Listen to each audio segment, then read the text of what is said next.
The footage of the early years of the International Seaplane Fly-in in Greenville, Maine. This was taken from VHS tape. It's the only footage that exists today of the early years of the fly-in. These scenes were taken from a 50-minute DVD just on the Greenville Fly-in back 25 years ago. PBY was one of the visitors that came in the early years, along with the mallard, the widgeons, and the goose. When they had the takeoff contest, at that time it was first off the water and to 1,000 feet.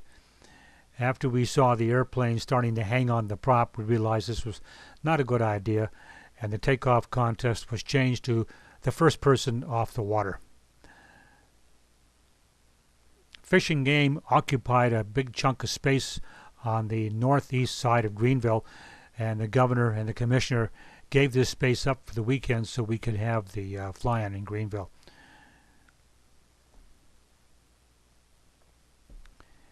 Over the years, a variety of airplanes came. Can't even mention them all at this time. And of course, the international airport up at Greenville for land airplanes is always filled up, and there's bus service coming down to the seaplane operation. After the contest, of course, there had to be some awards given out. Look at this twin Seabee. Isn't that some performer? I think it outdid the Super Cub there. Well, after all these contests, there had to be some winners, first, second, and third place. And to celebrate this, in the beginning years, we had a big cookout in Folsom's hangar. The entertainment for the evening would be old Edo movies shown on a bed sheet or two bed sheets nailed to the hangar door. That was our screen. But we didn't care because there was plenty to drink, lobster and steak, and what an evening it would be. This aircraft is a Nomad. I believe it's made in Australia, and it was float equipped by Whipplinger floats for Johnson's Wax. Bob Whipplinger brought the plane to Greenville. We never did find out what happened to the plane once it went back to Minnesota. But it was fun to watch, and it was the first time any of us saw a twin-engine aircraft hit reverse props on landing.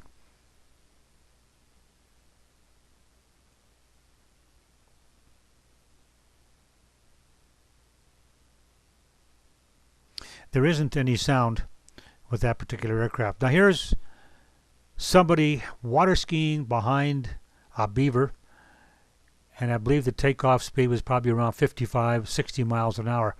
So you know he's really moving across the water. In fact, so fast he couldn't use two skis. They had to go down just to one ski. And there was a chase boat to pick him up in case there was a problem. More takeoff contests. We're not going to show them all because there's way too many, as there's a variety of classes based on horsepower.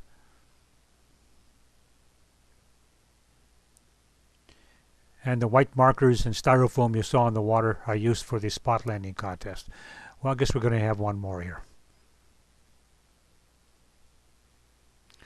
The Greenville International Seaplane is held the weekend after Labor Day in the fall. It's been the same weekend for the last 35 years. The only thing that's changed, we went from our banquet in Folsom's hangar up to the ski resort on Squaw Mountain when it was open. It's now closed, and the dinners now are being held up in Telford Allen's hangar up at the airport. The airplane on the right that has some kind of knob between the floats is actually a 125-gallon water tank. The aircraft it belongs to the Maine Forest Service, and it was used before they got the Huey helicopters to water bomb fires. The pilot here is Harold Jones.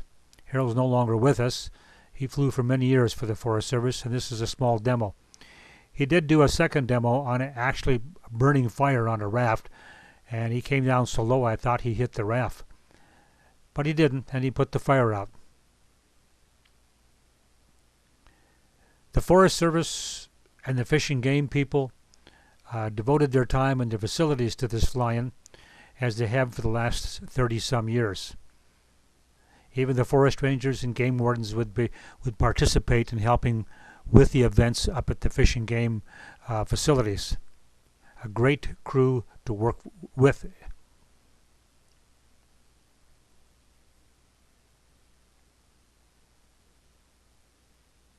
And that's the Forest Service float plane. Twin engine coming up the ramp.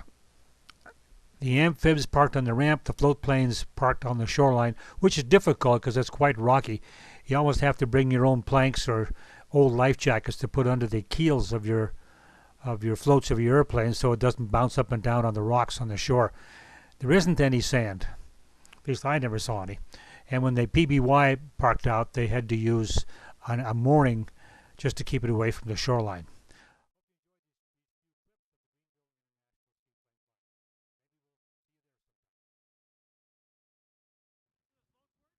A few updates. These photos were taken probably in the late 90s at the Greenville Seaplane Fly-in on some really beautiful weekends. Good crowd turnouts, which also brought some unusual flying machines to participate in the contest. The activities took place at the Fish and Game hangar just north of Folsom's on the edge of town. Very large attendance. People brought their own chairs to have a place to sit and to watch the contest in the afternoon. And by the way, there was plenty of food, including beanhole beans. The DC-3 was the main event one year. It did some flybys, some takeoffs, and some landings, and it was really something to watch. It's the only DC-3 on amphibian floats anywhere in the world.